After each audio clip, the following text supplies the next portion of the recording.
I was gaining 100 to 150,000 followers a day. Wow. 3 quick comebacks. How to stop oversharing. How to disagree without fighting. Most creators struggle to hold attention. Jefferson Fisher can do it in just 3 seconds. How much time do you think you spend creating content? About 40 minutes a day. Make it exist, make it perfect later. Jefferson's a trial attorney turned content creator with 6 million Instagram followers. People are asking, can I fire my attorney and hire you? If you're making good content, they will want to know about you. His short form videos feel effortless, but there's a system behind every one. And today we're unpacking exactly how he does it. It's the story that's compelling. I think that's where people go wrong is they're looking for views. In my opinion, the most important metric is be the exact same person on screen as you are off screen, because people can know the difference. What are some of the other things that you look at when analyzing someone's video? If you're a creator and you're looking to increase your following, there's 3 things that you can do. Number 1, reduce the amount of fluff at the beginning. You're wasting time. 2, make your clips much shorter. That makes them digestible. Then 3, I love that. Jefferson, you've gone from 0 to almost 6 million followers on Instagram in basically 2 years. Is that right? Yeah, it's been like just hanging on to a rocket ship with your fingertips is kind of what it feels like. How many videos did it take that you posted on Instagram before you had the first one hit 1 million views? On Instagram, it probably took maybe 12 videos, and it was the video specifically on how to argue or what to do in communication. Because before my first few videos were just me doing dumb stuff. I was just figuring out how to make a reel. Okay. Like I didn't know. So my first videos are super cringy. They're terrible. Are they still up? Oh yeah, I left them for myself. Yeah. I mean, just to remind myself like where I came from. I think that's so good as a creator. Like if you to be able to scroll back in someone else's content and be like, oh yeah, your early stuff is just as bad as my early stuff.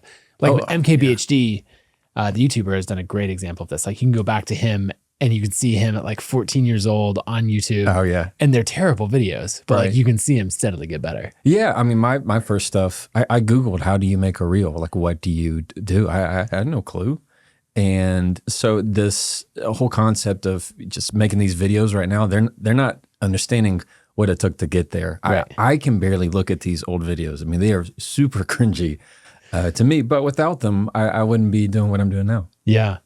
So when you decided to start making reels, what was the goal? When I first started making reels, the goal was to promote my law firm. Okay. I just started a new law firm. I had been a partner at a big defense firm. Decided to go off on my own. And so I began, and I think, well, I need to be on social media. So I started making videos about what to do after an accident or little bitty things about the law. But I just realized it was terrible. Like I'm not giving anybody any kind of value with it. Was so specific on these one niche cases. And what you're doing instead is very, very broad.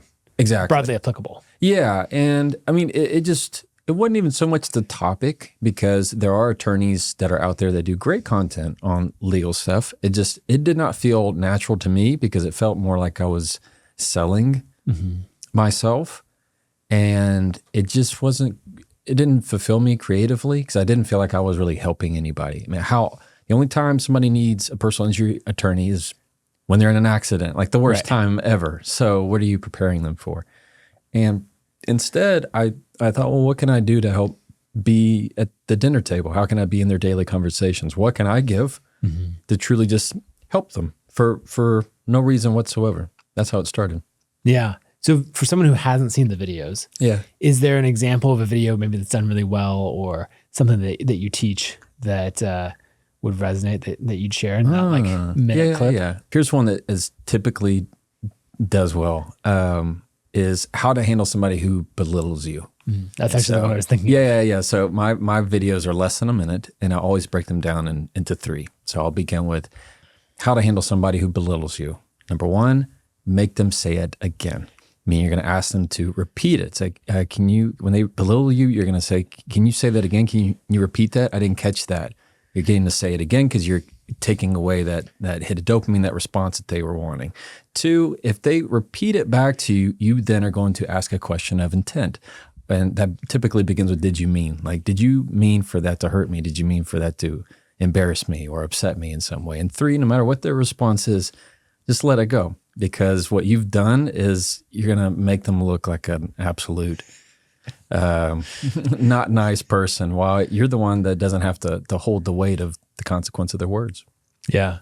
I love that. I love that example specifically because it's so different than what most people would teach. Most people would teach like oh, here's how to have the quick response or whatever. The clapbacks. Yeah, the clapbacks. And this is totally different. Yeah, there's definitely a space for the quick clapbacks. People like some of that, but those things don't last. And so instead I try to teach these like frameworks of how to handle the conversation in real time. So that's how I got started. I thought, well, what's one thing I know in my world that I believe I know better than anybody else? And that's how to communicate. Right. And so that's how it started. I thought, what can I do? I said, well, I guess I'll teach him how to argue. And I got my phone out in my truck and said, How to Argue Like a Lawyer, Part 1. And that's how it went. And that was the first one to hit 1 million. That was not the first one to hit the million. My fourth video, How to Argue Like a Lawyer, Part 4. Part 4 was the first one. And then just continued to spiral and grow from there. I want to get into scripting and all of that. But first, as I've watched the creator economy, and I have this seat where I get to see everyone's list growth, all of that from 60,000 plus creators using Kit. A trend that I've noticed is people being an expert in their field, not in any creator type world. And they've honed these skills, this level of expertise, and then they show up to play the creator game, and they often have these outsized successes. So Huberman is a good example of this, where it's not like, oh yeah, he came out of nowhere and absolutely blew it. He did as a creator, right? But it's like, well, he's already a neuroscientist and at Stanford and all of this, and so he took this level of expertise and then said, let me play the creator game with credibility, with skill. And so I think that's what I see from you is like honing the career. You've done communication, you've done all of these things as a lawyer. You have so much credibility and expertise. I want to learn how to argue from a lawyer. Yeah. And so I don't know. What do you think about that? Is that a trend that you've noticed as well of someone making the switch into the creator world? I've seen both. So I've seen people who have, let's say, a given expertise. Yeah. And they try their hand at social media. I've also seen the people who have grown a following by faking the expertise. People who they're just really copying things they've read off the internet and just repackaging them in a different way. And they can grow an audience like that. I just think over time, it's not sustainable because they're going to be asked to go speak. They're going to ask to write a book. They're going to ask to do whatever, and they're not going to have the chops for it. I find it much more successful and authentic when you can have like Andrew's kind of model where he has an immense amount of knowledge in a given topic. And that just makes it so much easier because it's genuine when it's time to make the content, make the podcast, whatever. I mean, even with Andrew, he's not a creator, so to speak. He has a podcast that does incredibly well. And so that's very different from people who, that's just to say creators come in all shapes and sizes or whatever you want to call it, influencers, whatever. But I've definitely seen it work to the benefit when they actually have a true expertise that they're sharing. Yeah, I like that. Okay, so these reels that you're putting together, take me through the process of coming up with the idea all the way through to posting it on Instagram. Yeah. So this is how it happens. Let's put it maybe a few months ago before all the book stuff. Yeah. When I'm in the office at the law firm and I'm working a full day until about 3:45. And then in those 15 minutes from 3:45 to 4, I'm thinking of a topic that I can use from my day, or maybe I got an email or a question from someone. And then that's what I go, okay, what could I share? What could I teach someone with that? I don't think of everybody. I just think of one person. What could I teach one person with that? And then I kind of just go, okay, I got one. And then I go to the car. My stuff's all packed up because I'm going to be going home. And I get my phone out and I just riff on those 3 points. And so my formula is super simple that anybody can apply. I tell them exactly what the video is about. So it's how to handle a difficult person, how to have a difficult conversation, how to handle someone who interrupts you. Then the next words out of my mouth are going to be number one. And I'm telling it to you right then. So I typically, before I do it, I have an idea of what those 3 points will be. And it takes me about 30 to 40 minutes total for the whole entire video. And truly the longest part of it is the captions. Instagram's captions have come a long way because they were rough. They were really rough. And I didn't really know how to download another app and use some other, I didn't want to mess with that. Yeah. So I always use just Instagram's own captions. So I'd get done with making the video and it's never scripted. It's never written out. And I've never batched any content. So it's always, when I posted that day, I made it that day. Oh, wow. Yeah. And which is probably not the smartest use of time, but that's what's worked for me. And then I'm typically posting it. I have like a method where I'll find a parking lot. It might be in my office or somewhere else. That's where I record the video. And then I go home, get into the driveway. I might review it one more time and I press post. And then I'm like, put it down. And then I pull into the garage. Garage door opens and then I'm dad. That's kind of how that rolls. And the phone goes away and the phone goes away. Yeah. Now I might respond a little bit to comments at the very early to show interaction or get rid of all the spam comments that are insane. But that's really it. And I might, when I'm recording and doing my 3 steps, my whole goal is to, how can I eliminate words instead of this?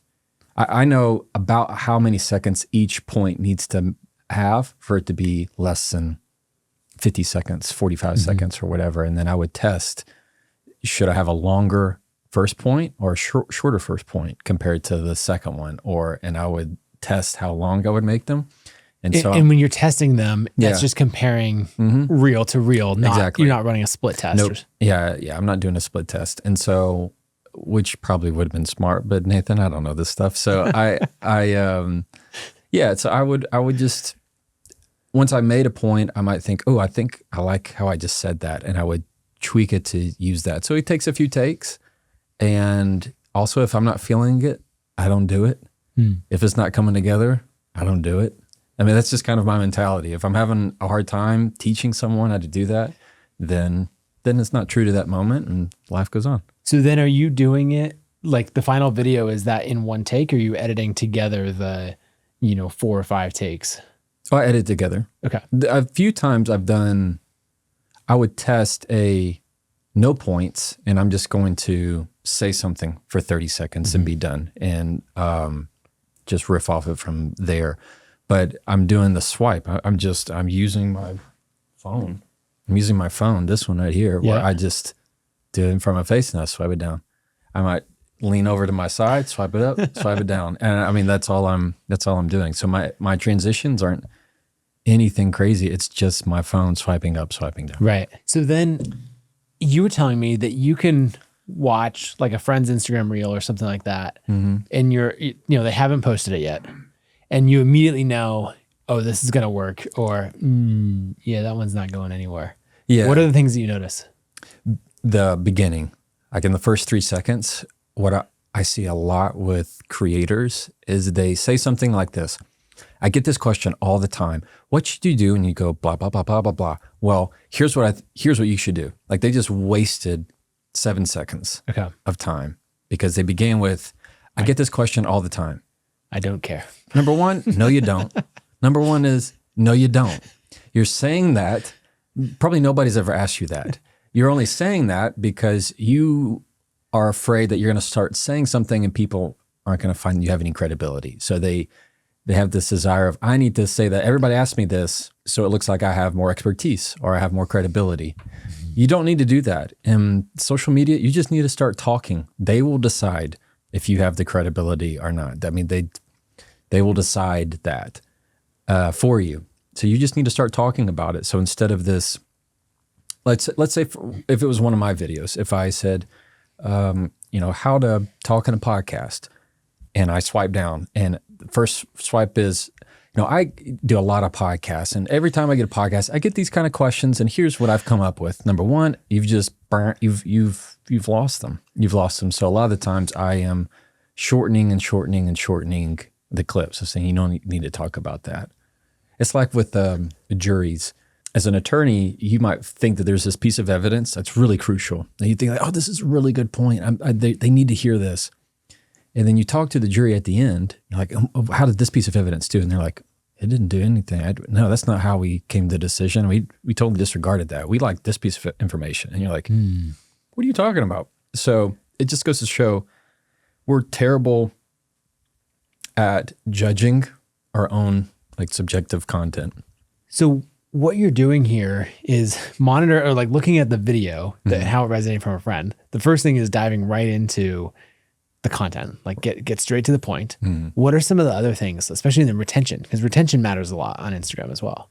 You have to make sure that the value you're giving is just as strong as the first point. So let's put it in terms of my content that I give. If my second point is absolutely not helpful at all, they're not going to stay engaged. Or maybe you don't do 3 points. Your story has to be compelling. You're just needing to give them a reason to continue to watch. And that means whatever is at the end of the video, they're wanting to get. And so with mine, if they always know there's 3 points, my retention is very high because they always know there's going to be 3. And so they will watch at least until the 3rd. And so, because it's like you never know what you're going to get. Right. And sometimes I wait and put my most valuable point on the 3rd. Because you're training them. Because I'm training them to wait for the end. And that has a big benefit. I think a lot of people go wrong by just meandering. They don't get straight to the point, and they're not thinking of what kind of value they're really offering. Like there's another guy who is an attorney. I forget his Instagram handle. And he started later than me, and he just drinks coffee in his car, and he talks about his kids. He comes up with these jokes, and they're hilarious, but it's the story that's compelling. And so as long as you're telling a story that's ultimately going to lead to an entertainment value, educational value, I think that's where people go wrong, is they're looking for views when, in my opinion, the most important metric is your shares. The shares are what is informing you. Is my content shareable? Is it valuable? That is way more of a better indicator for you than views. Views are very much a vanity metric. And that's me saying, for past years, I've had almost 1 million views on every video. That's cool. I'll still have sometimes 1 million views, but low shares. That to me is more an honest look at, is what I'm giving truly something that is helping people in their life. Did it resonate enough that I'm like, oh, I got to text this to my wife? I've got to, someone came to mind where it's very applicable to a day-to-day situation. Exactly. And one of my favorite comments, Nathan, is when I see a comment and someone goes, this is the guy I was telling you about, and they tag their friend. Yes. And I'm like, this is it. Like that's social media to me. That's connecting people, sharing the content of, they send it to their kids, grandparents, whatever. It's something that, that to me speaks to my heart and mission of just helping people by their communication and seeing their life transform out of it. But I think it's also an interesting metric or an interesting goal to use when planning your content, because I could totally see where you're planning out the content, or someone who's very meticulous and they're like, okay, here's the script and I've used AI to help me write it and all of that. And, right. And here's the thing. And this will get watch time through to the end.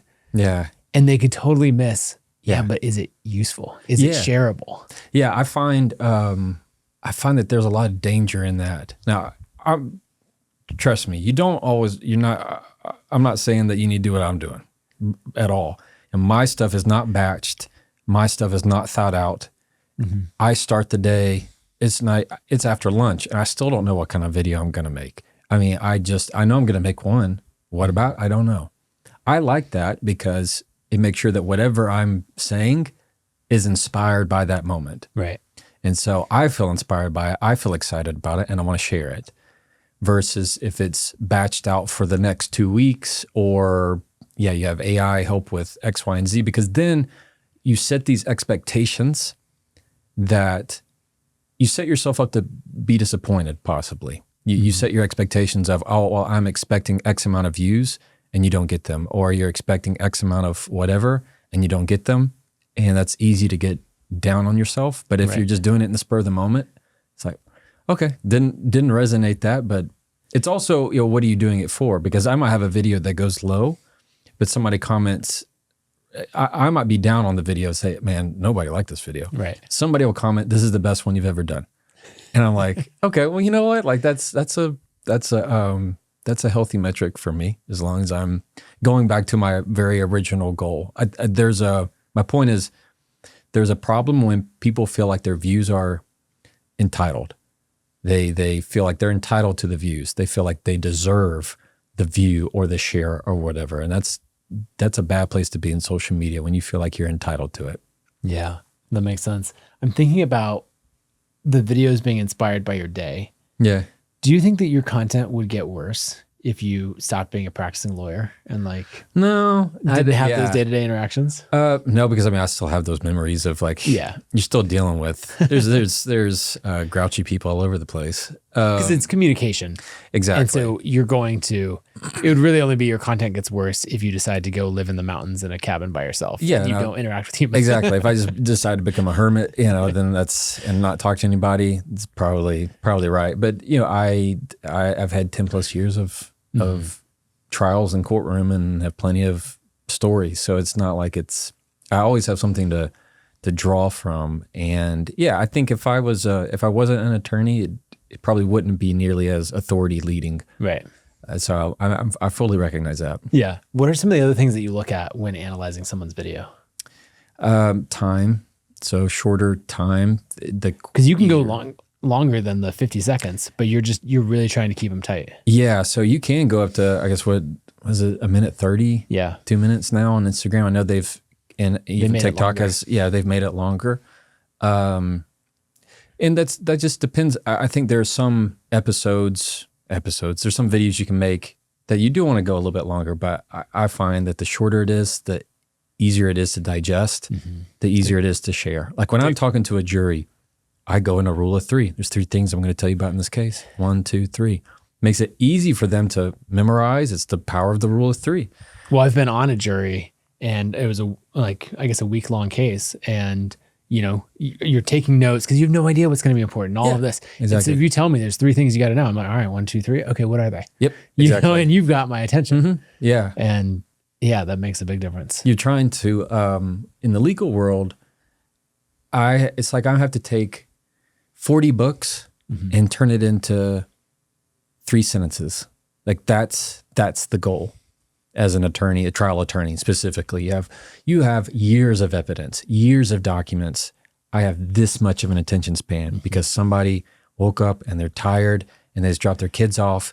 They don't really want to be there, or they just got done eating Mexican food on their lunch break and they're tired. They want to go home, and I have this much time to try and capture their attention. And it's the same way on making a video. I have a lot I could talk about on how to handle belittling, or people who are condescending or having difficult conversations. It's how do I crunch that down into 3 bite-sized pieces that are practical. I think that's what sets really good creators, then at least in the educational space. There's some videos I like just because they're entertaining or they're funny, or the ones of people cooking food, I just get mesmerized by them. Like just watching the whole thing. Yeah, or what I really like are ones on where somebody posts a song or they're making a tune and somebody adds on like a bass and somebody adds on the drums, and you have a full set band. This song's amazing that they keep adding on. That kind of stuff I love. So you either have this entertaining value or you have a educational value. I think when you started making content, you were looking for, okay, how do I be on social media in order to grow legal practice? Yeah. Obviously it's gotten you tons of clients, all of that. We'll talk about that for a second. How did it actually play out in helping you grow your legal practice? Yeah, it's something I never saw coming. It's not something I thought about.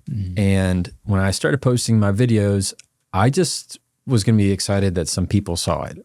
When I first started, I had maybe 800 followers on Instagram, all friends from law school and college. And one of my good friends at the time, still a good friend, he's an attorney, and he had 1,200 followers on Instagram. And I remember thinking, 1,200 followers, that's incredible. Over 1,000 followers. I was like, that's unreal. Like, how could I ever do that? And when my videos started growing and more people started commenting, it started leading to more phone calls to my law firm because people were just seeing my videos, decided, hey, I like this guy, and they wanted to call my law firm. I didn't even talk about law in my videos. It's just, if you're making good content, they will want to know about you. They'll know about where you are, what you do. And that's how it played out. So I just had a lot more phone calls all over the States. I mean, emails from all over asking if I could handle their case, and people asking, can I fire my attorney and hire you? Just weird stuff, right. Simply because of the communication videos that they saw. And they say, hey, you seem like a nice guy. They're so used to attorneys not being genuine, not being nice. We don't have the best reputation out there. I mean, I first came across your videos because, scrolling through Instagram comes up on the feed and I'm like, oh, this is really good. Watched it, didn't think anything of it. Mm-hmm. But then a little while later, maybe a few weeks later, came up again in the same format. I knew that payoff was going to be there. Yeah. But actually, I remember clicking through your bio and then it going through to like Fisher Firm. And I was like, oh, this guy's like, he's actually an attorney. That's what he's doing. He's not, I don't know what you had for followers at the time. It was well over 500,000, if not 1 million or something. Yeah. But I remember thinking like, okay, wow, he's a practicing attorney. But then there was an interaction with our account managers on the KIT team where someone posted like, oh, I had this great call today with this attorney who's kind of blown up on Instagram and all of that. We're just helping with his email. And I was like, I bet I know who that is. And I looked, I was like, what's Jefferson? This is the same person. I follow him on Instagram. That's awesome. So it was funny to see that come together of because you just came to KIT on your own from. Yeah. Like I would like to say that I convinced you to sign up or all of that, but no, you came in and signed up. Me. It was just, I just Googled and was trying to find something that I thought would work. I mean, I didn't know squat about squat on getting emails or anything like that. That whole, what you would probably call the creator economy. Like I had no clue, Nathan. It was, I will never forget it. It was February of what year is this? It's 25. 25? Right, yeah. We're April 25. Oh my gosh. February of 23. Yep. And up until that time, I might have had maybe 300,000 followers, which I thought was incredible. Just a number that was unfathomable to me. And then out of nowhere, 1,200. Yeah. Oh yeah. I was like, I'm good. This is amazing. And then I had one video that I had posted 2 weeks prior start to just take off. And then another one and another one from 2 weeks ago. And they were all feeding off each other. And then they were going into like the millions. And then each like getting 20 million. Oh, wow. And I went from, all of a sudden my analytics just stopped. It was blank. And then my phone the Instagram app started freezing to where I couldn't do anything with it. And I said, well, I just broke it. Like something's wrong. And it stayed like that for about 4 days at least. And I was just convinced that something happened. I was Googling like, is Instagram down? Like, nope, nothing. And then finally, I was able to open it and I looked at my analytics and it was just a straight line up. Like, you know how you have your little graph, and it was just direct vertical. And I was gaining over 100 to 150,000 followers a day. And that happened for about 2 weeks. And that's when people with blue check marks, which, this was before everybody had one. Right. Like those people with blue check marks are following me. And then people that were celebrities, it was like The Rock followed me, like all these big names that was when I was like, somebody at Instagram messed up. Like somebody messed up. I compared it to, in those movies, Nathan, where like they're trying to break into something, it's like a heist and the security guard falls asleep and like spills his coffee on the keyboard, and the screen goes black. Like I was like, somebody sneezed on a keyboard and just and was like, and Jefferson. Exactly. Goes viral. Yeah. I was just waiting for something to them to just message me and say, actually, this was a mistake. And no, and so they just continue to take off from there. But I've always felt like I'm just playing catch up because this was never the goal ever. Yeah. Ever. It was never like, if I can only get 100,000 followers, if I can only just write a book, like that was never on my bingo card. That's wild. And it's played out in your law practice as well. Yeah. Like what's an example of how being internet famous has played out as you're actually practicing law? Yeah, you're gonna like this. So this was about a year and a half ago. I was at a trial and you have to pick a jury. Yep. So you have a bunch of people. For anybody, you already know because you've been in a trial, but they bring all these prospective jurors, people, just regular people who get the slip to come sit in a room, and attorneys get to ask them questions to see if they want to pick them for the jury. And I go up, I don't mention my social media, and I just talk about my case, and I am asking questions of people. I go sit down. Defense attorney stands up, and he gets a few questions in. Then he says, now, anybody here, and he's looking at a sheet, has his glasses down. Anybody here follow Mr. Fisher's social media? And probably about like 60% of their hands went up. And I remember him like looking up from his sheet and kind of looking around. And it was surprising to me too. And then he asked this, you can ask the jurors questions, and even if they follow me on social media, that's not disqualifying in any way. They just have to be fair and impartial. Mm-hmm. And so he then have to go through and ask them, even though you follow Mr. Fisher's social media, can you still be fair and impartial? You can't be sympathetic. I mean, you can't be, and because if so, he's losing 60% of his potential jurors. And then it's a mistrial. He can't get enough jurors. And so he's asking them these questions, and the first few say, yep, no, I can do that. No, I mean, it's just the case. And then he asked the wrong person. He asked this sweet lady, and he said, can you be fair and impartial? And she said, no, sir, I don't believe I could. And he goes, why is that? Why is that? He shouldn't have asked that question. And she said, well, I just watch his videos and I think he is so sweet, and it's just, if he's got this case, then it's a real case. And his client has a real case.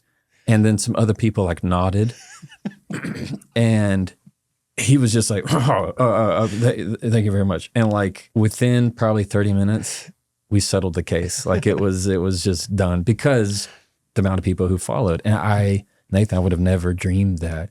I have every judge I think I've been in front of now, they all follow my stuff. The court reporters, the bailiffs, everybody follows my content. I've had it to where I'm at a hearing and a judge I've not been in front of before will, right before the end of the hearing, he'll say, Ms. Fisher, I love what you're doing. Like just, and so like everything's cut and dry. It's all very serious. This is a courtroom, serious business. Oh, we're all in suits. But I love what you're doing. Exactly, we're all in suits. We came for what we needed. And we're all saying bye. He said, Mr. Fisher, you keep doing what you're doing. Yes, Judge. And so I've had it too where the judge tells the other side, this was on Zoom. This is during the hearing, goes, Mr. Fisher, I just need to tell you, I really, really enjoy your videos. I said, well, thank you, Judge. And he asked the opposing attorney, he says, you follow Mr. Fisher's content? And they kind of laughed. They kind of laughed because they didn't know about it. He goes, I'm dead serious. You should follow it. It's good stuff, great stuff. You keep doing what you're doing. And so it's still kind of just become this leverage point in, especially mediations, because they don't want me in front of the jury because a lot of the jurors know me because I'm probably the most followed trial attorney in the world. And I never thought of it that way in my whole life. And so, you talk about the impact that social media can have without even talking about the law. If you were to like put all of this data in, in a graph, like the settlements that you got before versus or number of cases settled, would you notice an influx of like, oh yeah, I'm winning or settling more cases? Significant increase on the amount of cases I get. the amount of settlements. Love it's all been, and the thing is, it raises the profile of the whole firm. So it's not just me they recognize, it is now the firm and then people who work with my firm.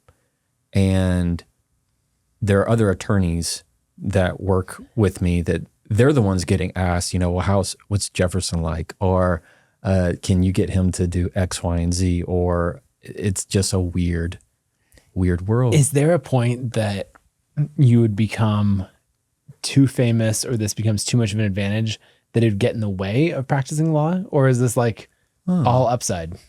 I mean, it's to the point right now where I don't practice in terms of the actual practical side of it, the technical side of it. Like I have a mediation next week, but by and large, I don't attend the mediations. I'm aware of the cases. Somebody else is handling them. Yeah. Depositions, I don't attend the depositions. Somebody else is handling them. Same thing for the hearings. You have 9-10 attorneys in your firm, and then a staff beyond that. Exactly. And, we have people who do all kinds of different practices, wonderful, amazing attorneys. And it's just it's not something that I see as feasible for me to serve both of them. Now I still manage the firm, still very involved in all of those decisions and what it's doing. But this whole side of whatever you want to call this, the creator stuff is just, I love that I can be as creative as I want to, and I'm just helping so many more people. And that really drives me. Right. Because in your firm, you're really helping people at a time that they absolutely need it, but it's 1 or 2 people at a time. Yeah. Whereas here, this is thousands or millions. Yeah. Well, it's not to say that it's less important. It's not at all. I mean, the people that I'm getting to help, it's the most important thing in their world, and it really is significant, the things I can do to help them recover a whole livelihood. Right. And it's just as significant. It's that I'm in a place where other people can handle the practice. Right. It's like the working on your business and your business kind of thing. Do you ever get called in by your fellow attorneys on a case maybe that's not going well, where they're like, Jefferson, we could use a little social media clout? I'll get CC'd on things that I can tell they're just doing it to say that they want the other side to see that I'm CC'd. Yeah. Jefferson's aware of this case. Yeah. That's really what it is. But I mean, thankfully the attorneys in my firm, my dad included, they're excellent. So, but I do get brought in. And there was one case I had where the mediator was kind of getting frustrated on a case. He wasn't really getting it done for us. And he said, okay, he pulled me aside. He goes, what do you think I should do? He's like, give me some tips here of like what I can do. And so I just kind of controlled the rest of the mediation. And it was the client on the other side, the opposing attorney and their client followed my stuff.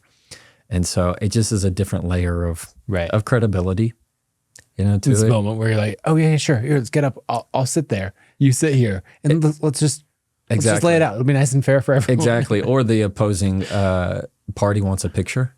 Yeah. That's fun.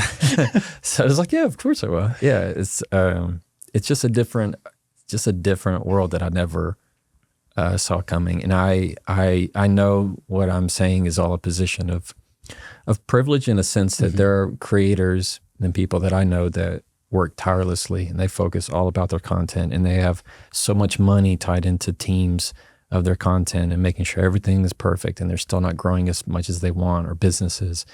And here I am just going by the seat of my pants, just shooting from the hip, doing Jefferson things in my car with my phone.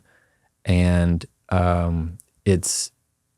would say to those people that you're really just not that far off. It's just the being as authentic as you can be. I feel like that's a fear a lot of people have, is being real. Yeah. Or not being who they are on camera as they are off camera. And so you're trying to bring that through as much as possible. Yeah. Yeah. As long as you're the same person on and off, it's nothing but a benefit to you. So it's like this idea of you almost have to not want it to get it in a sense. That's interesting. Yeah. We're big Harry Potter fans. I compare it to the Sorcerer's Stone.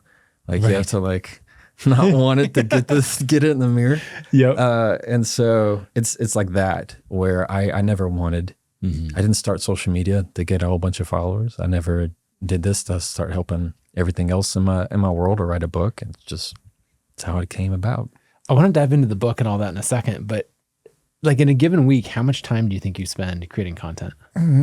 About 40 minutes a day. Okay. Probably. And here with the book and everything, it changes. It changes. Like I've definitely have kind of shifted my mentality. There was a time where I posted every single day. And that included Saturdays and Sundays. But I was making that video that day. Okay. So yeah. I wasn't batching anything. And, and now with that side of the business expanding, when you have a lot of followers, it's like, okay, well, if I don't post and they leave, if they don't follow me, okay. Like, you just go, well, then they weren't going to follow you that long to begin with. So right. it's you just kind of have this less of a sense of urgency. I feel like that's what I see a lot of the shift, or they have teams that do it for them. Right. Do you think that the regular posting schedule and the really consistent format are mandatory? Yes. Consistent in what you give. So if you looked at mine, it's just nothing but me in my car. Yep. Exact same kind of captions, title, 1, 2, 3, like that consistency. And I'm consistent of when I post it, which is like 4:30 p.m. Not just out of necessity. Right. Clearly you haven't analyzed it to be like, this is the perfect time, 4:30 Central. Exactly. Yeah. You're just like, no, this is in my Instagram says that my best time on a given weekday is like more around noon. Okay. I've never posted, I think, at noon. I've always posted at the 4:30. So, that's just kind of how that's worked for me. I'm thinking about content that I would put out of, advice for creators or that sort of thing, whether to do much more of probably what would come more naturally to me, which would be like clips from a podcast or random things maybe that I'd be teaching, or me in front of the kit team or that kind of thing. And it feels pretty different for my style, but I could see it working to like follow a format like that and say, here are these 3 things. Cause I talk to creators all the time. And so with that target audience, in the same way of you going through your day and encountering a difficult person or whatever, you're like, oh, well, here's what I can teach that. If you're a creator and you're looking to increase your following, there's 3 things that you can do. And I'm the witness to that. Number 1 is you want to reduce the amount of fluff at the beginning, not this, I get this question all the time, or so I've been thinking of this content, or I've thought about this the other day.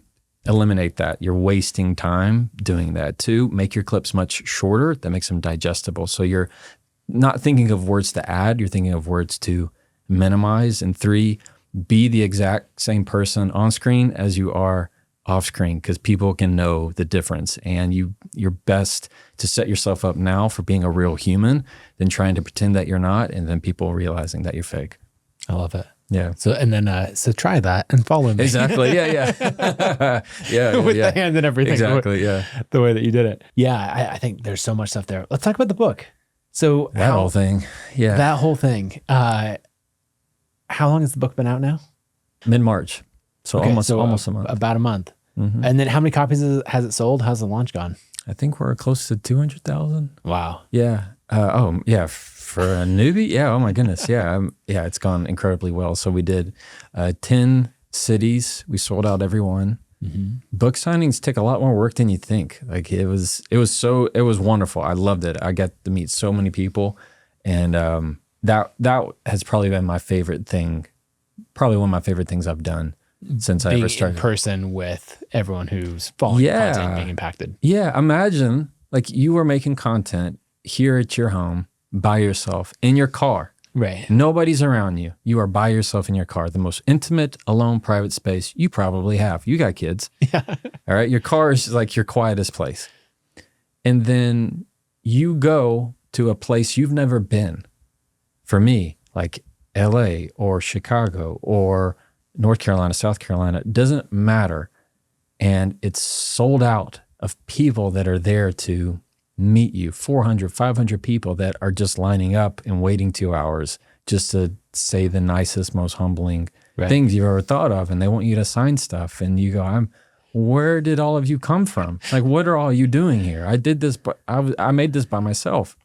So it's such a cool feeling. But yeah, it's been out for about a month now and it's done incredibly well. I think we'll be 4 weeks on the New York Times list. I think we're either 5, number 7 this week coming out. So yeah, it's consistently hitting. How many copies did you sell in the first week?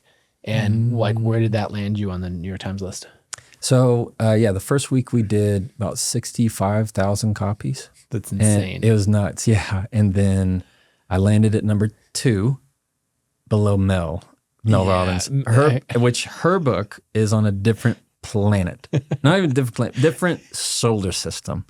There's never been a book, I don't think, like James's book, it's not even close to how early this thing has just been taken off. And so any other week, I would have had a number 1. Right. Cool. Great. I mean, so to get on the list is probably in an average week, 10,000 copies. Yeah. And to top out the list, before Mel showed up, probably 30,000 copies. Yeah. That's what they said. So anywhere from like 30 to 40, you have any other non-Mel Robbins time, you're gonna hit number. There's before number 1. Mel and exactly. Mel. Yeah. Exactly. Yeah. I think Sahil with his book, The 5 Types of Wealth, ran into the same thing of like came out, absolutely crushed it, and all that. And I was like, cool. And you did, 2/3 of Mel. Good job. Exactly. Yeah. And so it became whoever was number 3. Like we had a big, huge discrepancy to 2, and then Mel's still on the top. She's just killing it, and so happy for her. I mean, she's that theory is just incredible. It resonates for a reason. When we were chatting over lunch about how that book came together, and it's based on a viral video that she had, isn't that right? On Mel's, yeah. Yeah. So she first did a video on a theory called the Letman theory that she came across, and it just went viral. People couldn't get enough of it, and it's just a quick, easy mindset, and it's super powerful. And so the book has had, I truly think it's changed the game in all things publishing. I don't know of any other self-help book that has skyrocketed like that book. It's been incredible, and it's been really, really cool to see. As she's a personal friend, it's been really, really cool to see with her. And then, of course, Mel was the first one to call me and tell me congratulations and just be so happy for me to even be on the list, man. You talking about my first book. From my car, all this, like how this is all came about, I can't be any happier. So yeah, the book's done incredibly well. And I've done with I'm still on the promotion. I'm going to be promoting it probably forever, but yeah, it's been a lot of fun. So, James Clear and I were talking the other day, we were talking about you, and James studies book launches meticulously. And who does that, by the way? Who studies that? That's crazy. I mean, James is the most obsessed person in publishing I've ever met. That's cool. We were sitting down and talking through an idea that I'm working on for a book and all that. And he's like, oh, I wrote about this a little bit in my Google Doc. Let me find it. So he pulls up his laptop and he's going through it.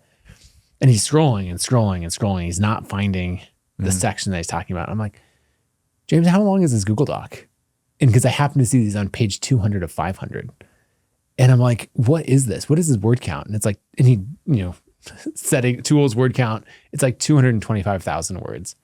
And it is what he has written over the last 5 years of everything he knows about publishing.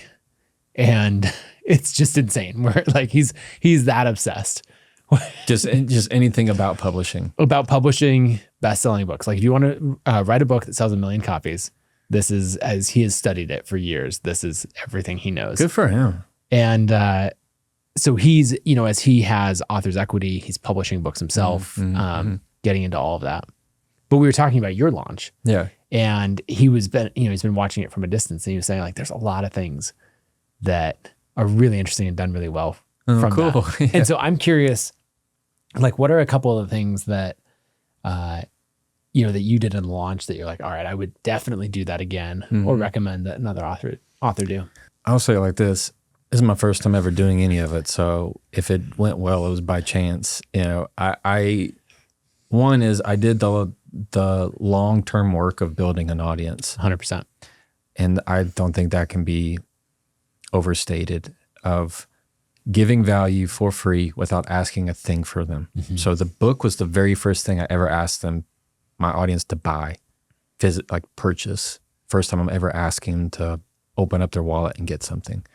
And so that was 2.5 years of me just daily free content, to where at that point they're just itching to buy something, whether it's just to say thank you, whether it's, I mean, my book could have been trash and they still would have probably bought it because of the time and value that I'm giving to them. So putting in that work instead of just immediately, I see this with even newer, smaller creators that they're all about buy this, buy that, click here for 30% off my whatever.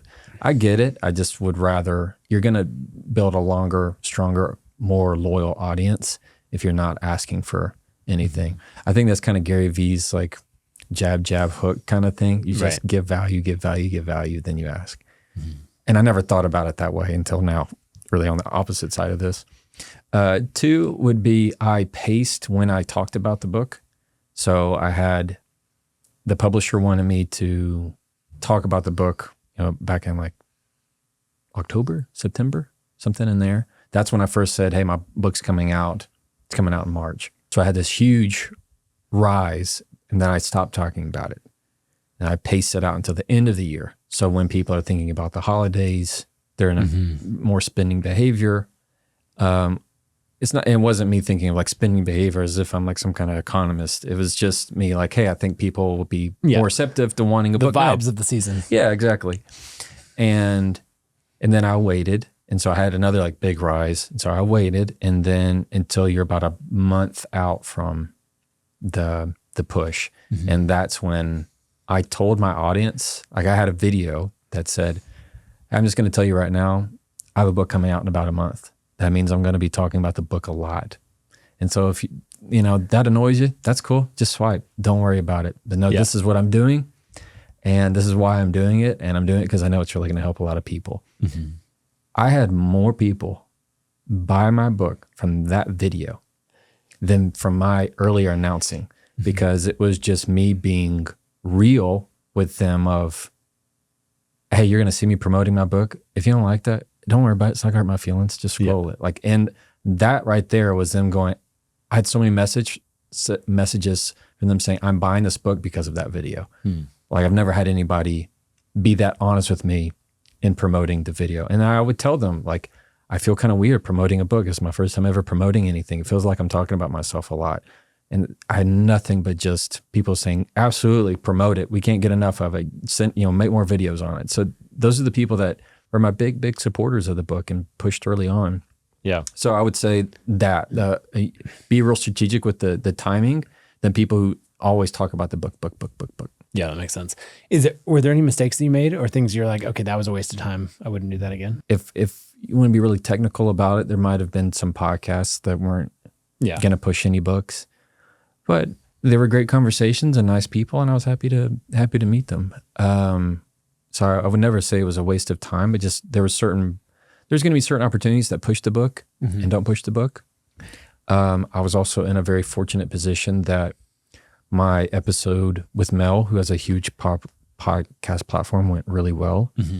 I think it was one of her top podcasts for last year and came out like in November. So it was perfect timing with the book. And we talked about my book, and she's fantastic.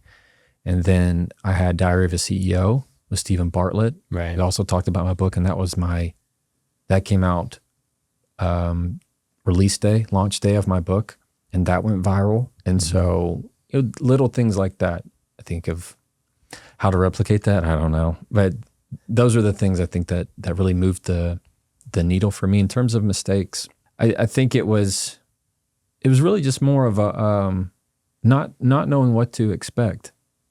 I'd never done this before, and so having a great team to help was it's fantastic. I was really happy with my team.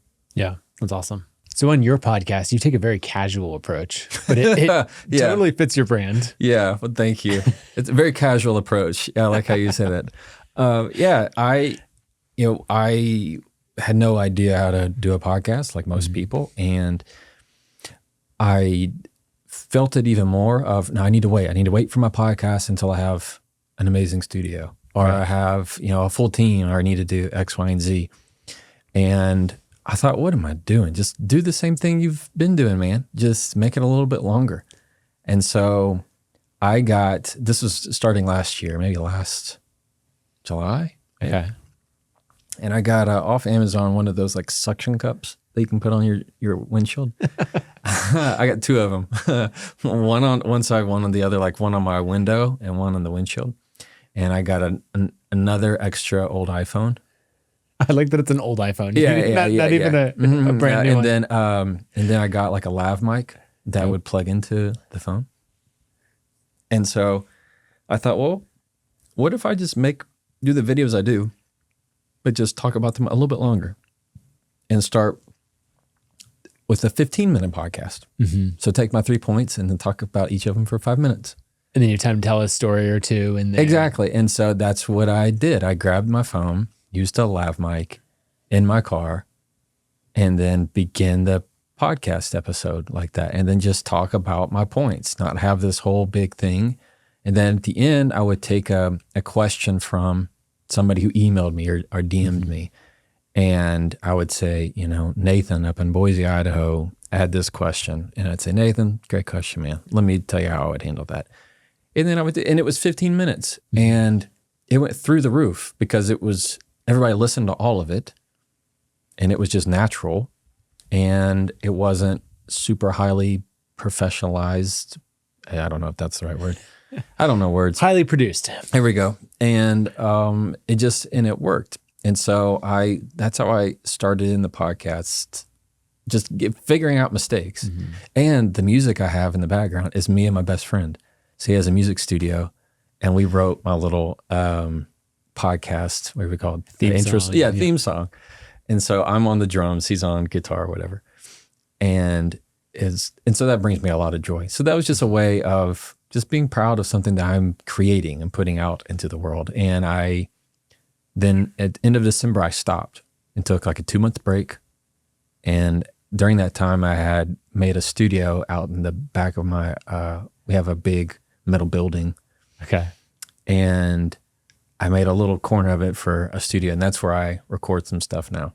And it's still just 15 minutes. I do have a few guests on. I had Mel on, I had Chris Foss on, Charles Duhigg, great people.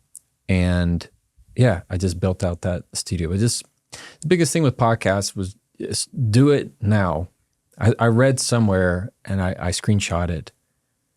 And it's this concept of make it exist, make it perfect later. Okay. It's like, just get it to exist and then you can make it perfect later. And that's kind of been my whole thing with podcasting. I mean, that's really the approach that you've taken with all of your content, where you're saying, I'm going to make it exist, right? Even the first videos in the car, and then you continue to refine it. And it's gone really well. Yeah. I think it goes well because of its value that you're giving. Mm-hmm. I'm trying to be authentic as I can. So, I mean, as you know, I'm not like a different personality off camera where I'm like, whew, thank goodness I don't got to talk to those terrible humans anymore. Like it's just the same guy, and trying to have fun with it. Yeah. People feel like you can't include the mistakes in the podcasts or whenever you're recording. That's what people want. That's what people listen for. So I have clips that are 12 minutes of a podcast episode, and they go really, really well. And then there's ones that I just start doing 45 minutes, or then I'll have somebody who comments to say, go back to the car. Like, you never know. You got the whole range of things. Uh-huh.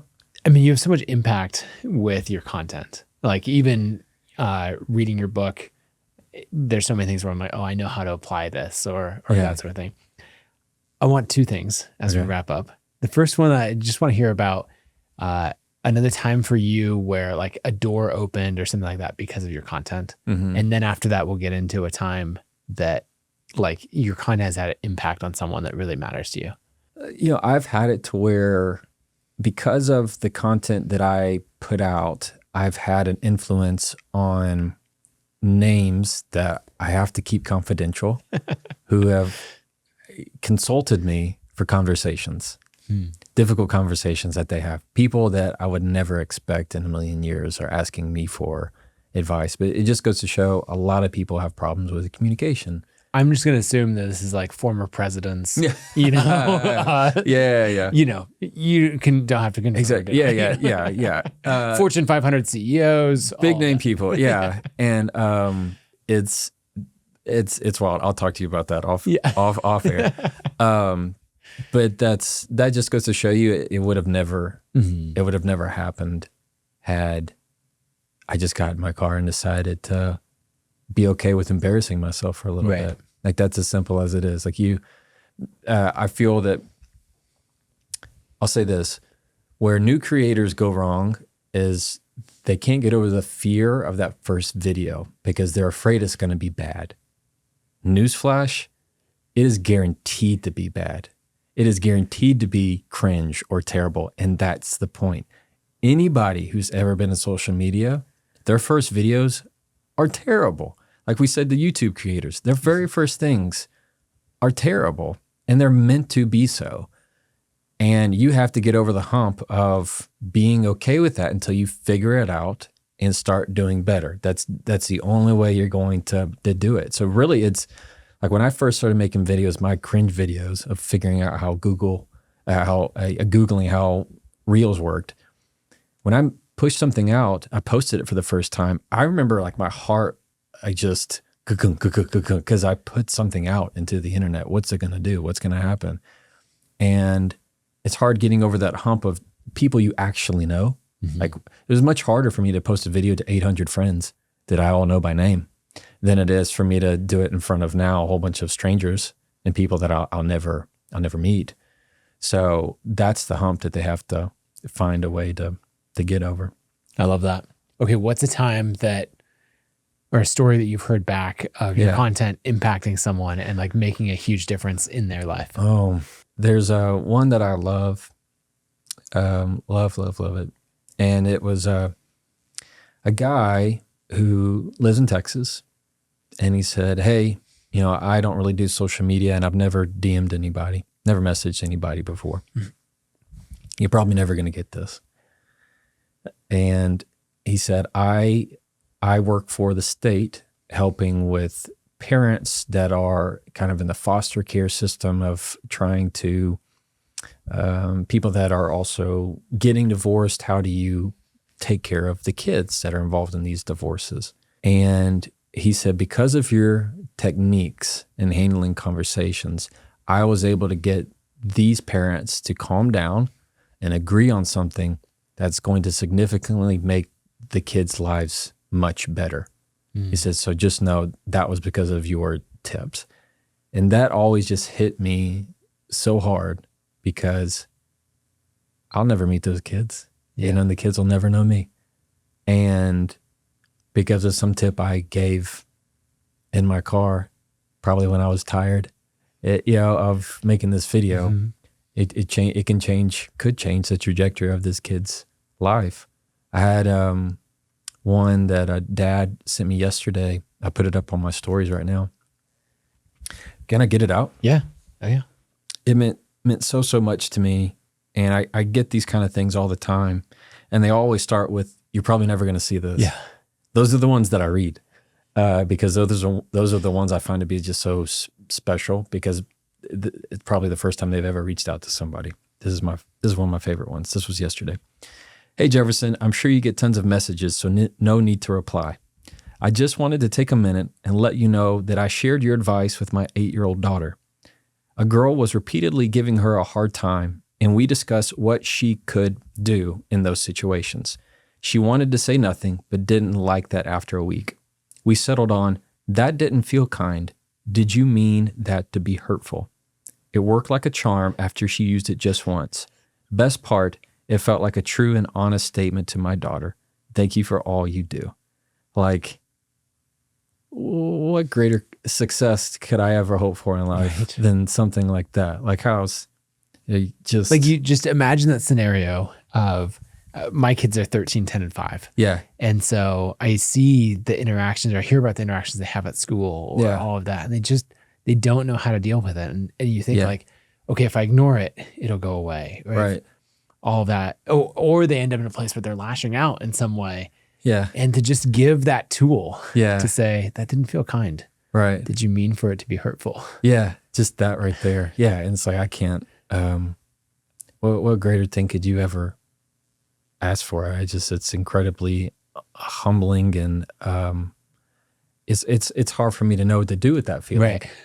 Right. Other than just be incredibly grateful and so proud of that little girl and all the kids that are able to use the power of their voice to make a difference in their life. And for me to be able to be a small part of that is something that I want to do for the rest of my life. That's amazing. Well, this has been an amazing conversation. It's been great. We're actually going to do a part 2 where we dive into like your creator business, where it could go. We'll get up on the board and I'm excited and do that. But where should people go to follow you, to listen to the podcast, and join the newsletter? Yeah, they can. You go on social media, type in Jefferson Fisher. I'll be there. Instagram is my favorite app. Yep. And you can go to jeffersonfisher.com. And you can also find my book, The Next Conversation, wherever you like to buy a book. I love it. I just finished reading the book. Thanks, it's man. fantastic. Thanks, dude. I have already like found sections, highlighted them.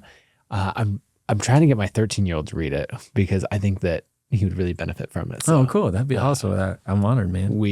We'll see how that goes. Yeah, There's certain things where I'm like, oh, this is the thing. We'll start with a section or two. And then, go from there. But yeah, thank you so much for coming out. And yeah, brother. It's great to record. You too, man.